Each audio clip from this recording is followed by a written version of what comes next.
Naging mainit nga daw sa Pinang isyong ito sa mundo ng social media at pati na rin sa buong bansa. Uminit ang eksena sa palasyo matapos mapabalita ang pinalibutan na ng mga matataas na opisyal ng militar ng Pangulo urang Pangulong Kuting ng Norte Jr. Ang akbang na ito ay nagdulot ng espekulasyon sa publiko lalo na't kasabay nitong inilabas ang umano'y listahan ng mga karahasan at anomalya na nagaganap sa ilalim ng kanyang administrasyon. Ayon sa ulat, ilang mga aktibong general at retiradong opisyal ng militar ang nagtipon upang ipaabot ang kanilang pagkadismaya sa pamamahala ng kasalukuyang administrasyon. Lumutang ang mga aligasyon ng korupsyon, kapabayaan sa seguridad ng bansa at umano'y paboritismo sa ilang opisyal na malapit sa Pangulo. Dagdag pa rito, inilabas ng grupo ang mga dokumentong nagsasad ng umano'y lihim na operasyon at transaksyon ng gobyerno na tilawas sa interes ng sambayanan. Isa sa mga punang isyong tinutukan ng grupo ay ang umano'y kapabayaan sa mga kasundaluan at kawani ng militar na nagdulot ng pagkawala ng tiwala ng hanay sa pamunuan. Samantala, tumanging magbigay ng pahayag ang kampo ni Presidente Kuting ng Norte ukol sa nangyayari.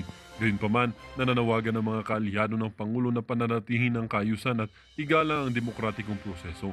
Ayon sa kanila, ang militar ay dapat manatiling neutral at iwasang makialam sa mga isyong politikal. Sa kabilang banda, nanawagan ng mga eksperto na mag-ingat na pagsusuri sa sitwasyon. Ayon sa kanila, ang mga ganitong hakbang mula sa militar ay maaaring magdulot ng destabilization kung hindi agad marisolba.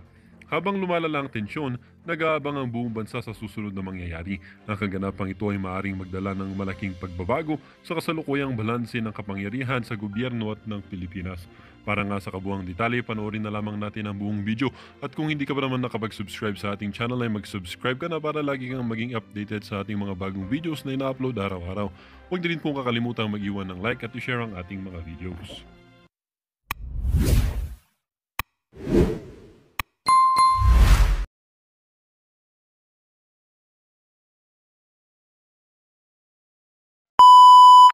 Nagbablog ako, sasabay kayo.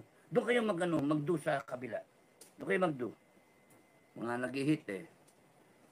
Dito pa sa ilalim ng paa ko. Gago. Niinggit nyo ako. Niinggit ako. Niinggit ako. So, revolutionary government is a step, one step down the ladder ng pinakasukdulan, ng peak ng ladder is revolution, people's revolution. Ayaw natin mabot sa ganun. Kasi pagka people's revolution, wala na eh, nag-armas ang tao, ganun na, wala eh. Chaos na, chaos, anarchy, no? French type o Chinese type, mamili kayo kung anong type ng revolution. Hindi yung sa kotse na nire-revolution mong ganyan. Hindi, ito talaga, ubusan eh. Ubusan ng lahi. No, lahi ng mga kurap, lahi ng mga walang pa, kahit sino ka. Pag ikaw nakonsultahan kang patayin ng taong bayan, papatayin ka. Yung ganon, French type, pinagpupugatan ng ulo eh. Eh kayo ang sisiba nyo mga politiko, walang niya kayo. Mga ano kayo, manhid. Deadma. Simple lang hinihiling ng taong bayan. Magbago kayo at tupagin yung Pilipino. Kagaya ngayon, mga kababayan natin sa Bicol, baha. Kung tanginan nyo, hayop kayo. 1.4 billion flood control project po dyan. Bicol, baha. Umiyak yung mga tao doon. Tulungan nyo kami. Lintik na yan. Tapos isasagot, hindi muna kami makakatulong. Sasagot ng National NDRMC, no? National Disaster Risk Reduction, ECEC. Lintik na yan, pinahirap yung pangalan. Baka balak nyo, ayuda na naman. Ay, nako, Pilipinas. Alam naman natin ang Pilipinas, nasa kanan natin, isang malaking dagat, Pacific Ocean. Alam natin, yung impact ng climate change, tatamaan tayo ng 250 to 300 na kph ng mga bagyo. Alam naman natin, yung bagyo ngayon, lalaki, buong Pilipinas matatakpan. Dahil yung volume ng ulan, abuti ng metro. Ba't hindi tayo kung taon-taon ganyan tayo, wala talaga. Evacuate, balik. Iyak. Mamaya may patay. Nakastress eh. And hindi naman yung mga kababayan ang dapat mag-ano eh. Kayo nakalagay dyan sa gobyerno. Di ba? Kaya nga may mali. Okay, pero panay kasi pag nanakaw kayo, panay kay party. So, sorry sa inyo. Ganun talaga ang bagsak. Bukas na yung tindahan. Maraming mga pumipila na. Uy, yung dami na kagad. Bebentahan muna natin itong mga no Jeff and T. Unang-una, magandang hapon. First honor General Dado, sir. Thank you. Rodeto Cornelio. Hello po, Sir Dado. Thank you. Pretty Benz. Thank you, Waving. Thank you. Galaxy, good afternoon po, sir, watching from Singapore. Elena Binoy, good PM, sir, watching from Hong Kong. Kamusta sa Hong Kong? Kamusta sa Singapore? Galaxy and Elena Bino. UK School for Transformational Leadership. Good afternoon, General Dado. Thank you, Doktora. Ang dami ko rango, no? Captain, Major, Colonel, General, no? Yun ang maganda, sa pool mo lahat. May supremo pa. Sa pool lahat, eh. Kahit minsan tawagin niyo ako Sergeant, okay lang.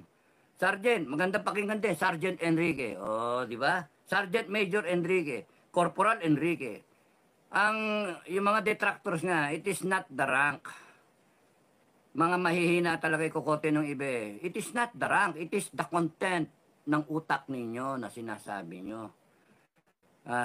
Wala sa rangko, hindi nga ako nagsusut. Kita yun, hindi ako nagsusut ng rangko. Gusto nyo, magsusut ako ng rangko ko? Saan na may rangko ko? Ewan ko, saan ko nilagay yung rangko ko eh.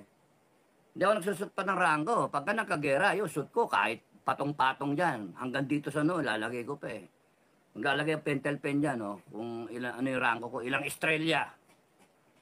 Wala sa rangko eh. Ikaw, mo, rangko mo, presidente. Oh, ang rating mo, 1. Sa akin, 2.7. Naawa pa ako noon.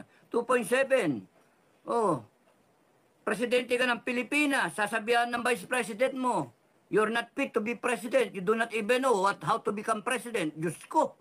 Sabihan ka ng junior, ng ano mo, next in command mo. Diyos ko, kakaya ka. Kakaya ka. Ano reaction mo? Wala. Dapat yon, pick up the phone, tawag ka, hello Inday. I heard your ek-ek, yung sinasabi mo. I am so sorry kung ang sama ng loob mo sa akin. Can we pick up the pieces again? Ganon, kasimple. Ikaw mismo, problema wala kang Wala ka talaga. Zero, buta. Ampaw. Pucha, nakakaya ka. Binoto ka pa naman ikaw. Binoto kita eh. Mr. BBM. Mr. BBM tawag ko sa'yo kasi nung December pa ako nag-ano sa'yo withdraw eh. Ay, nako. Kaya wala sa rangko yan, mga kababayan. Wala sa rangko. It is the respect that you get. 4-star ka. Yung iba dyan, 4-star. Retired. Wala, tahimik. Walang pakialam. Putragis, pumipensyon. Sipin mo, tumatanggap ka ng pensyon.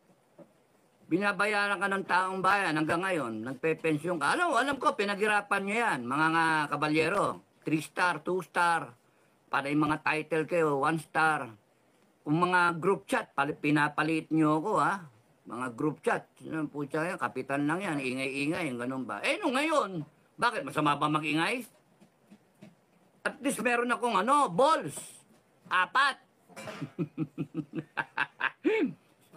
Meron akong balls. Dalawa dito. Pagka natakot ako, nandito. Ano hinahanap nyo? Naglalaiba ko. Tapos nun, it's the respect that you get from the people around you. That is more important than the rank. BBM is the President of the Republic, the Commander-in-Chief, and he doesn't even respect himself. There is no respect. There is no respect sa mga taong bayan. Bakit? Sige-sige ka party, may naggugutom. Sige-sige ka, walang solusyon. Import na lang tayo. Walang niya kayo. Sige-sige, gastos ng pera. Yung pinsan mo, sige-sige.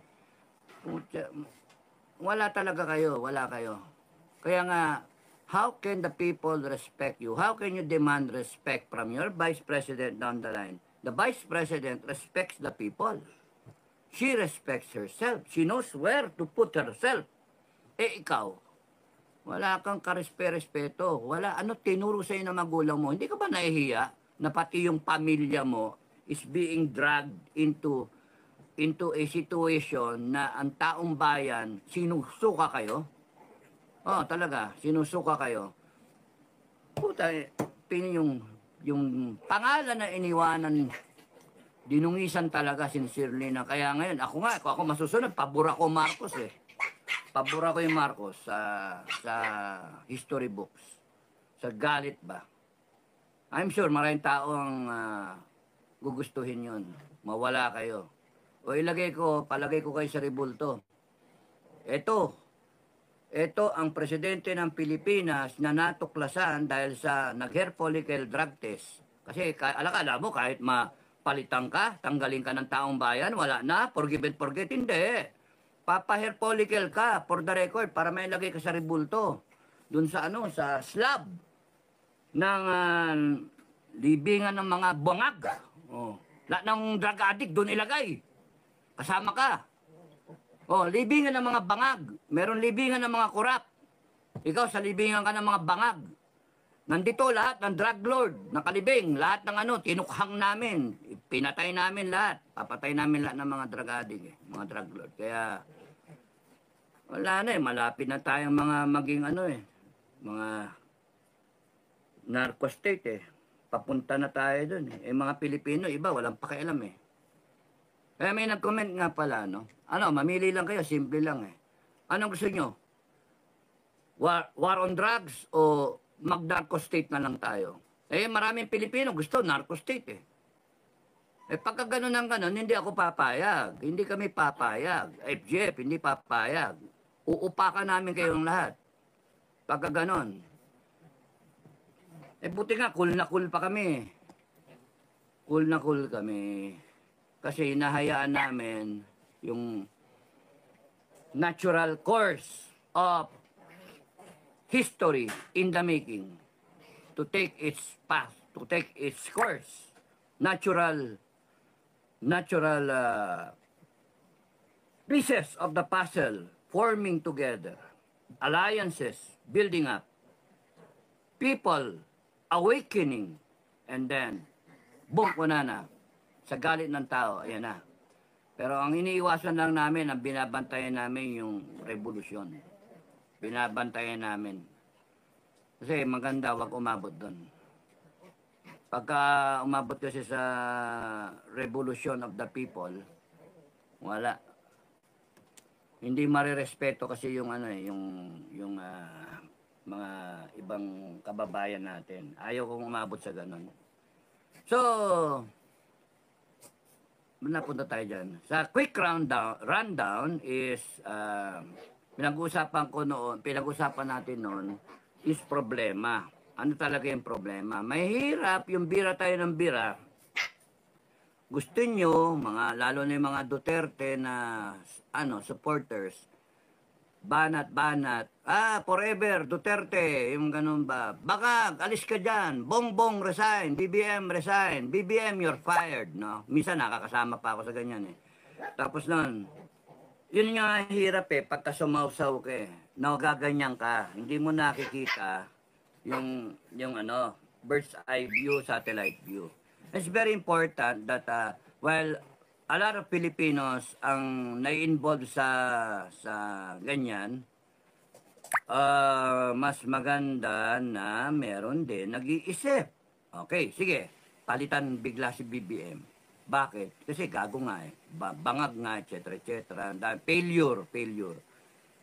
And then, lagay mo si BP Sara kasi siya yung constitutionally mandated. Lagay mo si BP Sara. And then what? And then, normal na naman tayo. Walang mangyayari. Alam niyo bakit? Kasi hahayaan nyo na naman siya, parang yung tatay niya. Binoto nyo, nilagay nyo, and then, boom, pinabayaan nyo, hinayaan nyo na. It has to be a whole of nation approach. Yun yung, ano tawag doon? Yun yung, the way, yun yung paraan. Iba yung, alam mo pa yung problema. alam mo yung problema, pero hindi mo yung alam yung paano, eh, patay tayo, wala rin. Alam mo yung problema. Na kailangan yun yung una natin yung una natin to agree on ano yung problema. Kasi nakailang administration tayo, nakailan na tayo, 38 years, magkakaroon ulit tayo election next year, and then tanong sa inyo, anong problema? Eh, ang iba, ang sagot, politiko. Yung iba, ang sagot, wala nang gana, paulit-ulit lang. Yung iba, ang sagot, kasi panay artista ang binoboto. You see, iba-iba. We have to agree, ano talaga ang problema.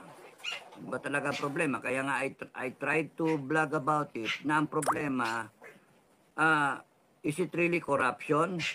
Or corruption is a manifestation of the true problem. Corruption is a manifestation of the true problem. Ano yung true problem? Failure ng family, failure ng educational system, failure ng good manners and right conduct, failure ng Filipino ideology, if you want to say. Kanina may nag-comment. Sino ba yung nag-comment doon? Sa kay Commander Bukay sa vlog niya.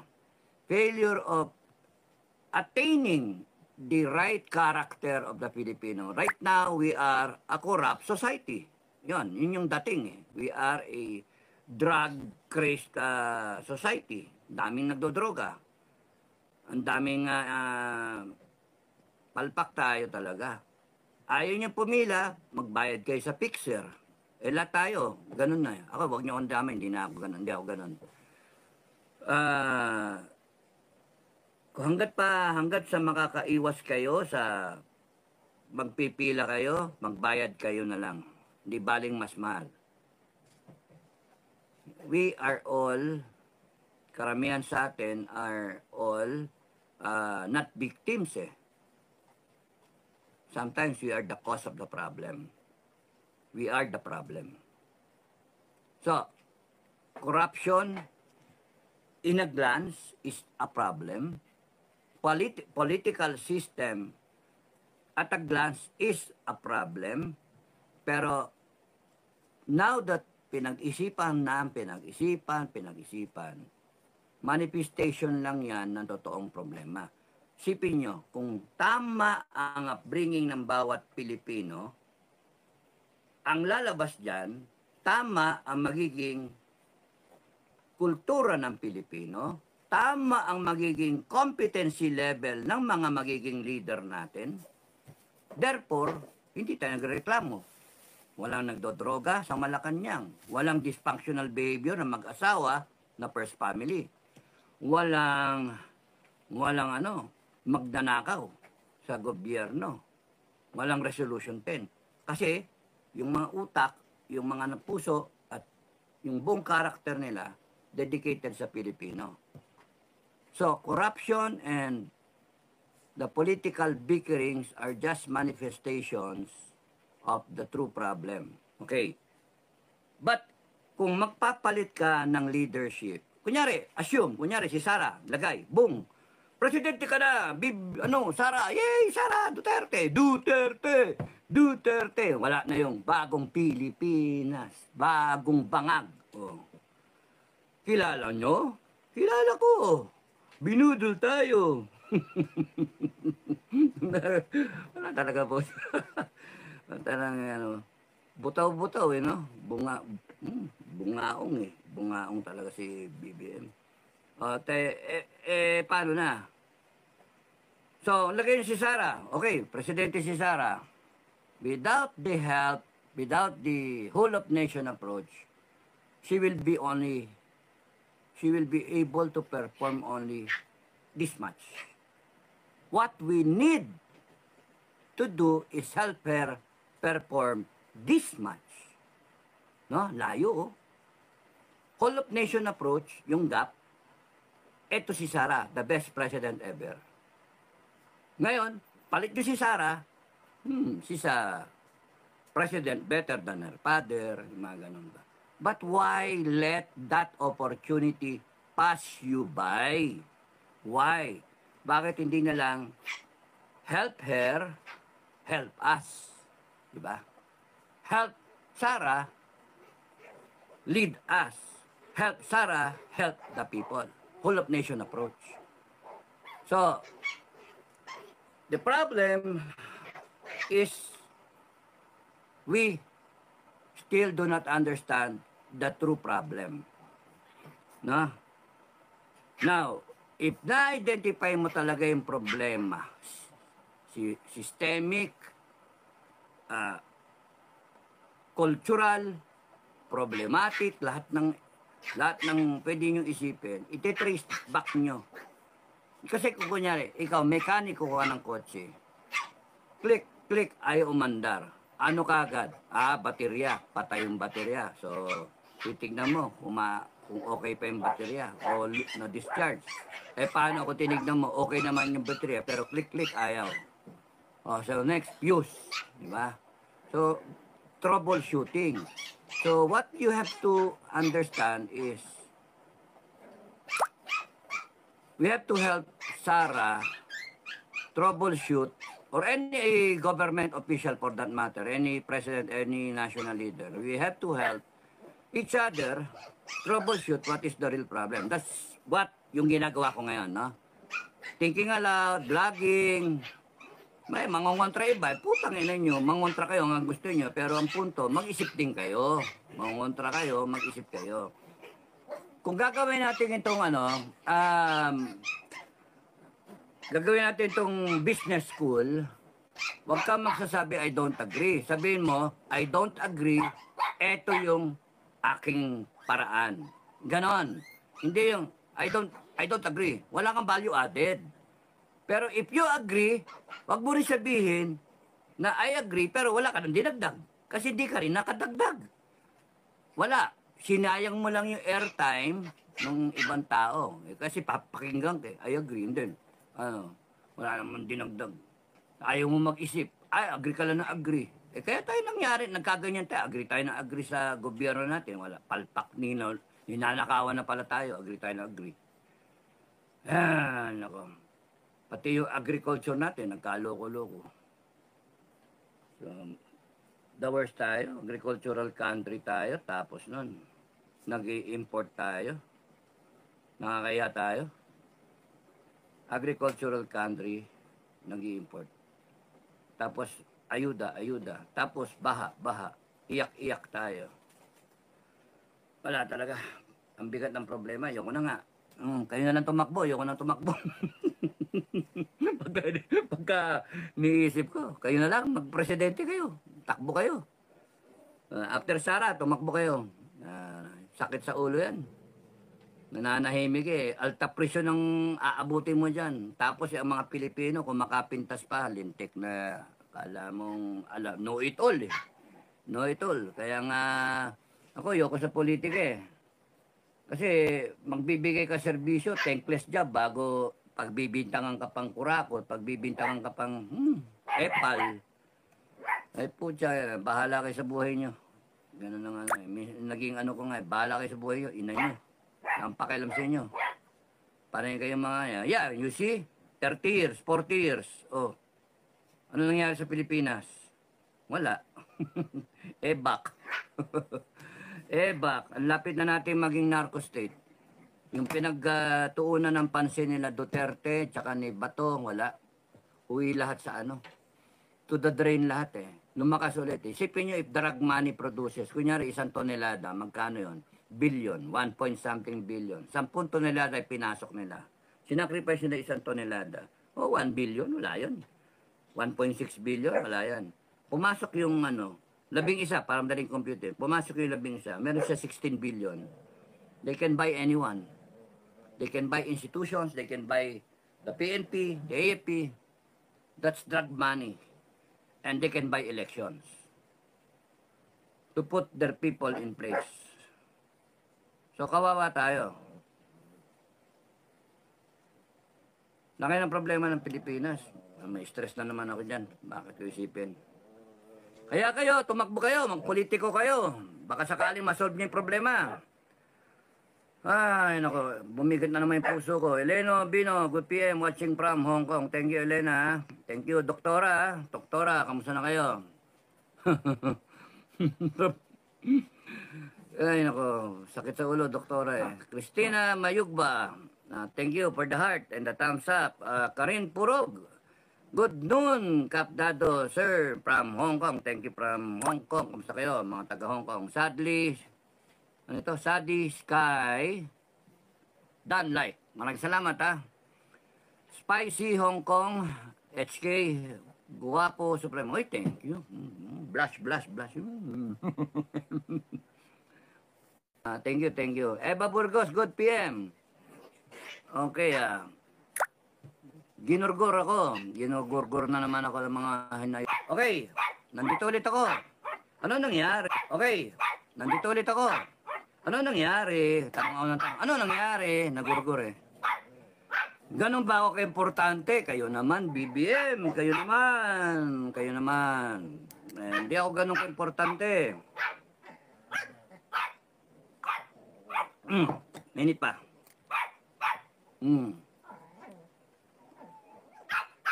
Shh, quiet.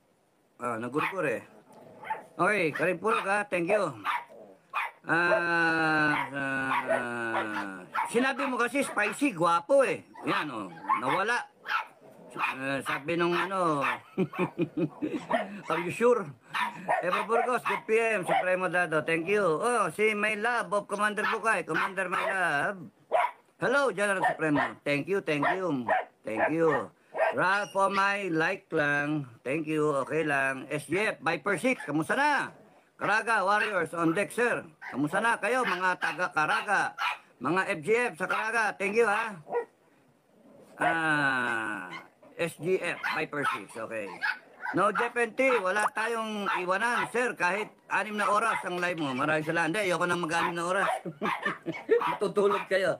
Simple lang yung ano ko ngayon, yung ano, ang gusto kong i-discuss. Itatas ko ngayon, Proclamation number 2. Ang title ko na lang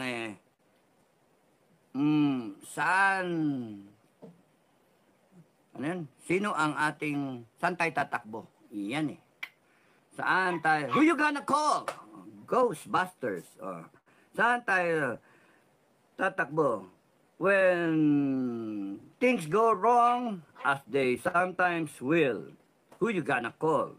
Ghostbusters. O, diba? Ting, ting, ting, ting. Ulul. Joke. Okay. So, nire-review ko yung nakaraan para ma-refresh kayo. Matagal na rin ako, hindi ko nasundan yung ano na yun eh. Yung vlog na yun eh. Proclamation, di ba, bago ko nag-proclamation number 1, sinasabi ko yung problema. Systemic ang problema. Okay, para ano, ito yung cycle. We are in this cycle. Okay? So, ayan na. Boom ko na eleksyon. Nanalo yung kandidato nyo. Tapos, mapapansin nyo, ano nangyari? Binudol tayo, binudol. Ay, naku, gago ito mga to, wala nang pakialam. Pagdating dito, 1 year before election, ang bait na naman, ang bait. Pagdating dito, nanalo na naman. Inayuda tayo eh. Balik na naman, boom. So, it's a cycle of deception, a cycle of greed, payaman sila ng payaman. Ilang taon na yung Resolution 10? Inintroduce yan 1997 pa. Pinaganda ni Lacson 2011. Para wala nang isa na lang uniform, Resolution 10. Para wala nang marami, iba-ibang version kasi. So ilagay na lang natin sa isang Resolution number 10 and let both houses adopt it. Any objection? Wala.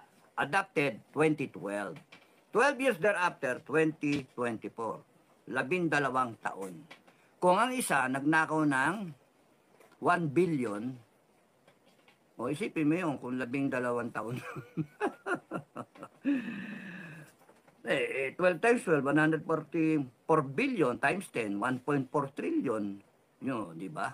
24 tao lang yun. Ilang taon yan, 10 taon lang, 12 taon eh. Tapos nun, yung Congress, Diyos ko, 300 tao yun. O, the same, 12 years din. O, ilan na yung nawala? Trillion. And then here we are, reklamo, walang pumapansin. Deadma sila. Dahil sa eleksyon, bait na naman silang lahat. Cycle upon cycle of bad governance, deception, corruption, greed, a cycle of injustice, a cycle ng walang proteksyon para sa atin, life, liberty, and property. Tignan yung nangyari dun sa KOJC na yan. Tignan yung nangyayari sa mga personalities na gusto nilang gibain. Hindi lang si Kibuloy pati si Bantag, kita nyo. Si Tebes, ewan ko yung kay Tebes kung ano yung kanya na kwento, tsaka yung kay Degamo. Pero let the courts decide Yun yung punto. The Constitution guarantees innocence until proven guilty. Plight does not mean plight does not mean guilt, no? Although you would think na kaya lumipad, kaya umalis, guilty siya. Pero what if sa isang dako ayaw niya na lumahok sa proseso kasi unjust yung proseso. Meron na kagad verdict kahit wala pang trial. Kaya nagtago sila. Kaya nakita nyo si Honasan tsaka si Lacson na umalis, nagtago. And here you are now, nagtago si Pastor Kibuloy at nagsurrender na. Si Bantag, nagtatago pa rin. Pero makikita ninyo yung double standard, si Bantag, nakaka-attend kung saan-saan, yun yung info namin, pero walang 5,000 pulis para hulihin siya. Pero si Kibuloy, 5,000